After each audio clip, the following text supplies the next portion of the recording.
savons que vous avez l'arme nucléaire, on a beau ne pas en parler.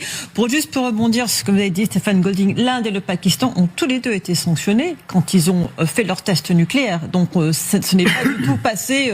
Le monde n'a pas avalé cette pilule sans riposte. Que le courrier de la gauche du Parti démocrate aurait pu aussi rappeler l'Inde. Non, parce que le courrier de la gauche démocrate, il a été écrit dans un contexte de guerre.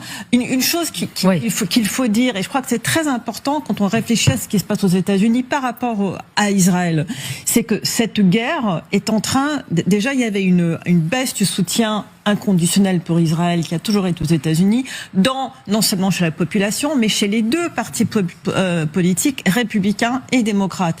Chez les démocrates, c'est plus fort. Chez les républicains, ça monte quand même. Et là, la grande crainte chez de nombreuses personnes, et je parle à de nombreuses personnes de la communauté juive aux États-Unis, c'est que le jour où des body bags, donc des corps américains, reviendront aux États-Unis après avoir été tués dans cette guerre en Iran, le risque, c'est que la population le perçoit comme des soldats qui seraient morts pour la guerre d'Israël. Je ne dis pas qu'ils auraient raison. Je dis qu'il y a une montée de l'antisémitisme aux États-Unis et une montée de du questionnement de ce soutien inconditionnel pour Israël, et la question de la bombe est très importante, comme le dit cette lettre des démocrates.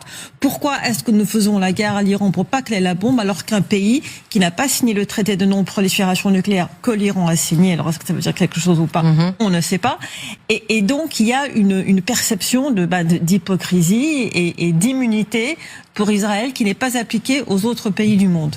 Nous évoquons